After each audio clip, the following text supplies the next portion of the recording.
الحمد لله رب العالمين وبه استعين واشهد ان لا اله الا الله وحده لا شريك له واشهد ان محمدا عبده ورسوله اما بعد. حج کے مسائل کے سلسلے میں جو دروس اللہ کے فضل و کرم سے ہو رہے ہیں ان میں فدیہ کے مسائل آج بیان کیے جائیں گے انشاءاللہ.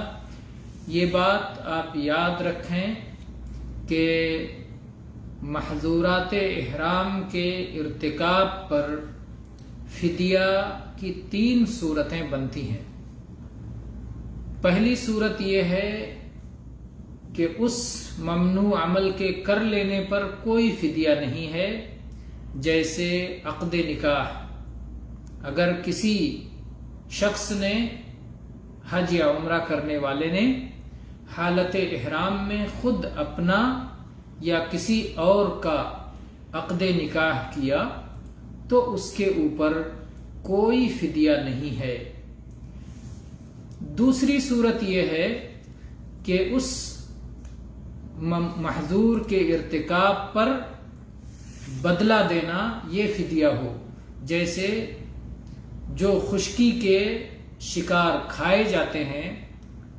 اگر کسی شخص نے حالت احرام میں خشکی کا کوئی شکار کر لیا، اس جانور کا شکار کر لیا جسے کھایا جاتا ہے، تو اس کے بدلے میں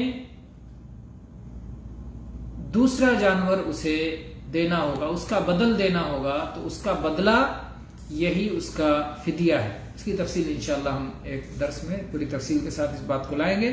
ابھی صرف اتنا بتانا ہے کہ وہاں فدیہ متعین نہیں ہے، بلکہ وہاں اس کا بدلہ دیا جائے گا. جس طرح کا شکار کیا ہے اسی طرح کا بدلہ دینا ہوگا. تیسری صورت یہ ہے کہ فدیۃ الاضا دینا پڑے. فدیۃ محظور اور ممنوع کام کے کر لینے پر فدیۃ الاضا دینا پڑے. فدیۃ الاضا کیا ہے؟ فدیۃ الاضا یہ ہے کہ 3 چیزوں میں سے کسی ایک چیز کا اختیار ہے. آدمی چاہے تو 3 دن صوم رکھ لے، یا 6 غریبوں کو کھانا کھلا دے. جو دستور کے مطابق ایک غریب کو ایک وقت جو کھلایا جاتا ہے اس اعتبار سے 6 غریبوں کو ایک وقت کا کھاا کھلا دے، یا پھر انہیں غلہ دے دے. ایک غریب کو آدھا سا غلہ، آدھا سا جو 1.25 کلو کے لگ بھگ ہوتا ہے، تو 1.25 کلو گیہوں، 1.25 کلو چاول، 1.25 کلو کھجور یا اور کوئی کھائی جانے والی چیز اسے ایک غریب کو دے دے تو یہ فدیہ ہو سکتا ہے. تو یا 3 دن صوم رکھے، یا 6 غریب کو کھانا کھلائے، یا ایک ذبیحہ قربان کر دے، ایک بکرا قربان کر دے. ان تینوں میں سے کوئی ایک چیز اختیار کر لے، اسی کو کہا جاتا ہے فدیۃ الاضا. تو اوپر جو 2 چیزیں ذکر کی گئیں،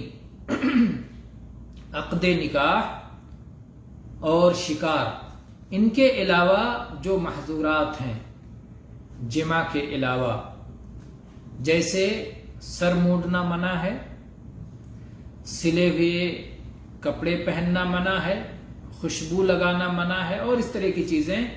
تو ان ساری محظورات کے ارتکاب پر اگر کوئی آدمی بیماری کی وجہ سے ان کا ارتکاب کرے، یا کسی عذر کی بنا پر ان کا ارتکاب کرے، یا اسے ان محظورات کے، ان ممنوع اعمال کے ارتکاب کی ضرورت ہو، تو ایسی صورت میں وہ شخص فدیۃ الاضا دے گا. اور فدیۃ الاضا کی دلیل قرآن مجید کی سورہ بقرہ کی آیت نمبر 196 ہے، جس میں اللہ تعالیٰ نے ارشاد فرمایا وَأَتِمُّوا الْحَجَّ وَالْعُمْرَةَ لِلَّهِ فَإِنِ احْصِرْتُمْ فَمَا اسْتَيْسَرَ مِنَ الْهَدْيِ وَلَا تَحْلِقُوا رُؤُوسَكُمْ حَتَّى يَبْلُغَ الْهَدْيُ مَحِلَّهُ فَمَنْ كَانَ مِنْكُمْ مَرِيضًا أَوْ بِهِ أَذًى مِّن رَّأْسِهِ فَفِدْيَةٌ مِّن صِيَامٍ أَوْ صَدَقَةٍ أَوْ نُسُكٍ.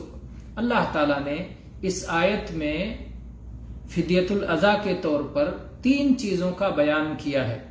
اور اختیار دیا ہے کہ آدمی چاہے تو صوم رکھ لے، چاہے صدقہ دے دے، اور چاہے ذبیحہ قربان کر دے۔ اور ظاہر ہے کہ ان تینوں کی شرح نبی کریم صلی اللہ علیہ وسلم نے بتائی ہے کہ 3 دن صوم رکھنا ہے، یا 6 غریبوں کو کھانا کھلانا ہے، یا پھر ایک ذبیحہ قربان کرنا ہے۔ جو شخص نادانی میں یہ عمل کر گزرے، یا بھول چوک میں یہ عمل کر گزرے، یا زور زبردستی اس سے یہ عمل کرا لیا گیا ہو، تو ایسے شخص پر نہ ہی کوئی گناہ ہے، نہ ہی کوئی فدیہ ہے۔ البتہ اس کے اوپر یہ ضروری ہے کہ جب اسے علم ہو جائے، جب اسے یاد آ جائے، یا جب اس کے اوپر سے زبردستی ختم ہو جائے، تو فوراً وہ ممنوع کام کو ترک کر دے۔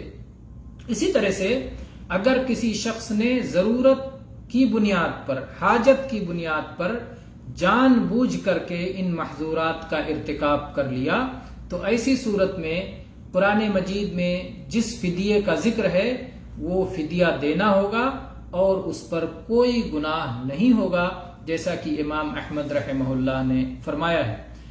اور جو شخص بلا عذر کے اور بلا ضرورت کے ہم بستری کے سوا اور مباشرت کے سوا کوئی اور محظور کا ارتکاب کر لیتا ہے، تو وہ گنہگار ہوگا، اور اسے فدیہ بھی دینا ہوگا، اور توبہ اور استغفار بھی کرنا ہوگا۔ البتہ جس شخص کو نیند کی حالت میں احتلام ہو جائے، تو ایسے شخص پر نہ کوئی گناہ ہے اور نہ ہی کوئی فدیہ ہے، البتہ اسے غسل کرنا چاہیے، اور اسے حج یا عمرہ جس عبادت میں ہے اس عبادت کو مکمل کرنا ہوگا۔ آگے وہ مکمل کرے، اس کے اوپر کوئی گناہ نہیں ہے، کیونکہ نیند میں، خواب میں اگر احتلام ہو جاتا ہے تو یہ اس نے کوئی غلطی نہیں کی، اور اپنے اختیار سے اس نے کوئی عمل نہیں کیا۔ واللہ تعالی عالم، والحمد للہ رب العالمین، وصلی اللہ علی نبینا وسلم۔